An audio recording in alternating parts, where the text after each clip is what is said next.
네, 여러분 반갑습니다. 자, 미니 특강 두 번째 시간. 오늘은 전자기 복사 두 번째 시간으로 제가 저번에 말씀드렸던 거에다가 플러스 알파해서 조금 더 말씀을 드리도록 하겠어요. 그래서 저번 시간 내용이란 연속적인 거라고 생각하시면 될 것 같아요. 자, 지난 시간에 보여드렸던 요거, 그래서 여기 지우지 않고 쭉 그대로 나왔습니다. 그래서 지난 시간에다가 지난 시간 그 내용에다가 플러스 알파를 해서 조금 더 말씀을 드리도록 할게요. 자, 감마레이하고 엑스레이하고 UV 같은 경우에는 제가 지난 시간에 설명한 걸로 거의 뭐 이제 해결이 될 거고, 비지블에 대해서 조금 더 얘기를 해보도록 할까요? 자, 우리가 비지블 영역대의 파장은 여러분들이 외우고 계시면 굉장히 많은 도움이 됩니다. 얘가 지금 보라색 영역이 350 나노미터 정도 되고요. 자, 그 다음에 빨간색 영역의 이 부분이 780 나노미터다. 자, 그렇게 해서 우리 눈에 보일 수 있는 시각세포가 감지할 수 있는 빛의 파장 영역대가 350부터 780 나노미터다. 이렇게 이제 보시면 되겠고요. 우리 눈에 있는 시각세포가 요 나머지 여기 350부터 780 이전과 이후는 어떻게 됩니까? 감지를 할 수가 없다. 그죠? 자, 이렇게 생각하시면 되겠어요. 자, 그리고 보통 일반적으로 여러분들이 푸른 하늘과 푸른 바다를 보죠.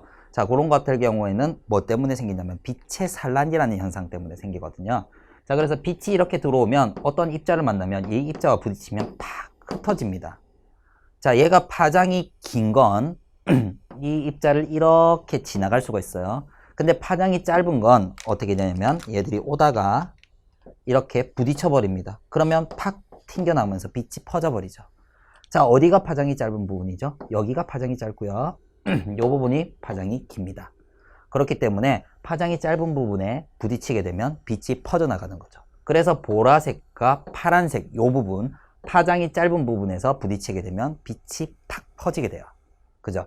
자, 그래서 빛의 산란이 일어나는 부분은 빨간색보다는 어느 부분이 많다? 파란색, 보라색 부분이 많고, 그래서 우리가 하늘을 봤을 때 어떻게 됩니까? 푸른 하늘과 그 다음에 푸른 바다, 이런 것들을 볼 수 있는 게 이런 빛의 산란에 대한 영향 때문이다. 이렇게 생각하시면 되겠죠. 자, 그리고 지난 시간에 요거 원적의 선에 대해서 얘기를 했어요. 그래서 원적의 선. 그러면 여기가 원적의 선이면 여기가 무슨 적의 선이겠어요? 자, 근처에 있다. 그래서 근적의 선이다. 이렇게 얘기를 할 수 있죠. 그래서 따뜻함, 이런 것들을 얘기할 수 있고요. 자, 얘 같은 경우에는 무슨 에너지다? 얘들이 IR 같은 경우는 굉장히 많이 씁니다. 자, 여기서 분자의 무슨 에너지? 바이브레이션 에너지. 자, 이렇게 이제 보면 되겠어요. 진동 에너지. 자, 그리고 요건 지난 시간에 간단하게 언급했죠.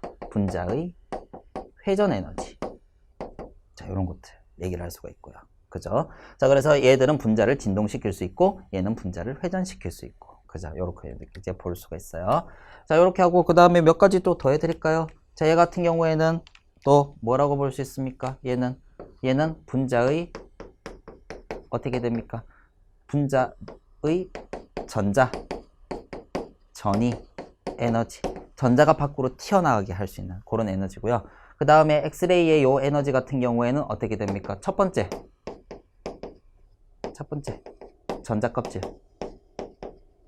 있는 어떻게 됩니까? 전자의 전이 에너지. 자, 이렇게 이제 볼 수 있어요. 좀 더 자세한 내용은 제가 본 수업 때 좀 더 많이 해드리도록 하겠습니다. 그죠? 자, 그리고 우리가 뭐 여러 가지를 이용할 수 있죠. 자, 그래서 뭐 응용되는 기기 같은 것들 얘기해 볼까요? 자, 그래서 요거는 암 치료 한 데 쓰이고, 그 다음에 요거는 뼈 사진 찍을 때 쓰이죠.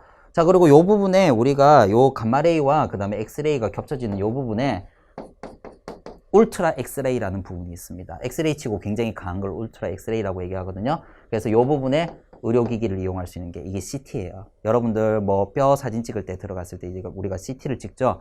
그래서 얘들 같은 경우는 단층 촬영이라고 얘기하는데, 얘들이 뼈 사진, 뼈 내부가 금이 갔거나 뼈 내부에 이상이 있을 때 이런 것들 이제 CT를 찍게 됩니다. 얘들은 파장이 더 짧기 때문에 뼈 안쪽까지 침투를 해서 뼈 내부를 볼 수가 있어요. 그죠? 그래서 CT를 찍는 거고, 그 다음에 우리가 흔히 얘기하는 MRI 있죠. 맞죠? 그래서 MRI는 어디에 쓰냐면 요런 형태 MRI. 자, 보통 일반적으로 NMR이 기본적인 원리인데, 자, 요걸 이제 MRI. 그래서 마그네틱 레조넌스 이미지라고 얘기합니다. 자, 그래서 여기는 라디오파를 쓰게 되고요. 자, 그럼 보통 일반적으로 누가 더 해롭습니까? 에너지가 큰 요쪽에 CT 쪽이 우리 몸에 치명적이고요. MRI 같은 경우에는 우리 몸에 전혀 무해한 이런 형태라고 볼 수가 있겠어요. 그죠? 자, 자, 그래서 여러분들한테 보여드렸던 이런 파장 영역대에 대한 여러 가지 설명, 자, 이런 것들을 이용한다 라고 볼 수 있고요. 자, 그 다음에 여기에 이제 여러 가지 크기도 얘기할 수 있습니다. 제가 말씀드렸듯이 원자 중심 전자, 맞죠? 첫 번째 전자 껍질 전자 전위 에너지 엑스레이 나와 있죠? 자, 그 다음에 원자가 전자, 최외곽에 있는 전자 전위 에너지, 자외선 제가 말씀드렸고요. 바이브레이션 에너지, 로테이션 에너지 이런 것들도 말씀을 드렸어요. 그죠? 자, 그리고 얘들이 파장의 크기가 대략적으로 어느 정도 되냐. 자, 그래서 X선 정도는 이제 원자 하나 정도의 크기. 그 다음에 자외선 영역에 대한 건 바이러스 정도. 그 다음에 박테리아 세포, 이게 원핵 세포가 되겠죠? 동물 세포, 진핵 세포, 요 정도의 크기를 만족한다는 거.